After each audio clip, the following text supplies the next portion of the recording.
I've always loved driving at night. There's something peaceful about the open road. Just you, the hum of the engine, and the endless stretch of asphalt ahead.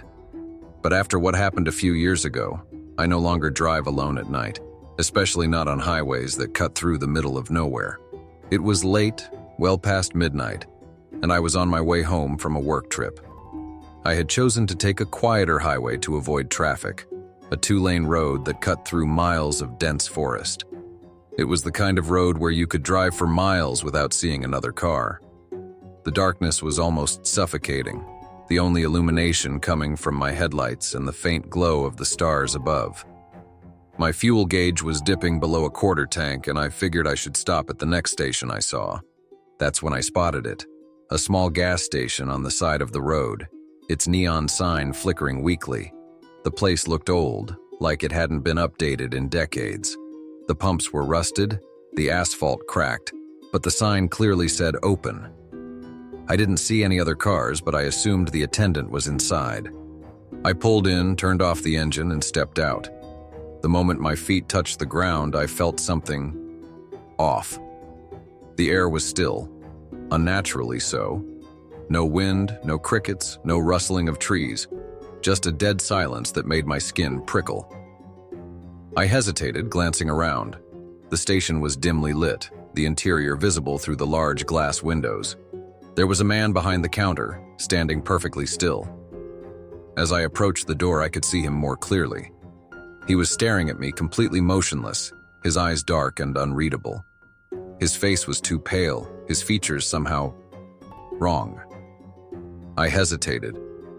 Something inside me told me not to go in. But I needed gas, and the next station could be miles away. So I took a breath, pulled open the door, and stepped inside. The moment I crossed the threshold, a wave of cold air hit me. Not the kind you get from air conditioning. It was unnatural, bone-chilling, like stepping into a crypt. The store smelled musty, like old wood and something else, something rotten. The man behind the counter hadn't moved. His lips were slightly parted, his chest rising and falling in slow, shallow breaths. Pump working?" I asked, my voice sounding too loud in the quiet. No response. He didn't blink, didn't shift, just stood there. A sick feeling crawled up my spine. I forced a chuckle. "All right, I'll just check the pump." As I turned to leave, I saw something that made my blood run cold. My car door was open, and I knew I had closed it, had locked it. I could see my keys dangling from the ignition, swaying slightly as if someone had just touched them. My pulse exploded in my ears. I turned back to the cashier, but he hadn't moved, still staring. Then the worst part. From the darkness beyond my car, I heard breathing. Slow, shallow, coming from inside the vehicle. Every muscle in my body screamed at me to run, but I was frozen, my mind racing. Someone, something, was in my car. I had two options: bolt and leave my only means of escape behind, or get inside and hope I made it out in time. I chose the latter. My legs finally moved, and I sprinted toward the car, my heartbeat thundering in my chest. I grabbed the door, flung it shut, and jammed the lock down. My hands shook as I twisted the key in the ignition. The engine roared to life. I slammed the gas, peeling out of the parking lot, gravel spraying behind me. My breath was ragged, my hands gripping the wheel so tightly my knuckles turned white. But as I glanced in the rearview mirror, my stomach dropped.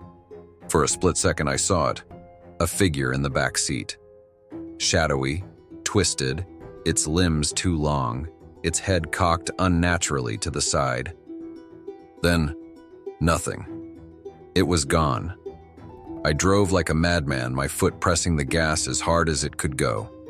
I didn't stop, didn't dare look back.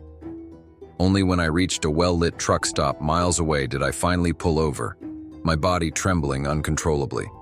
I checked the back seat, empty, but the smell lingered, that same foul, rotting scent. I never figured out what I saw that night. I don't know who or what opened my car door. But I do know one thing. If you're ever driving alone at night and see an abandoned gas station with its lights still on, keep driving.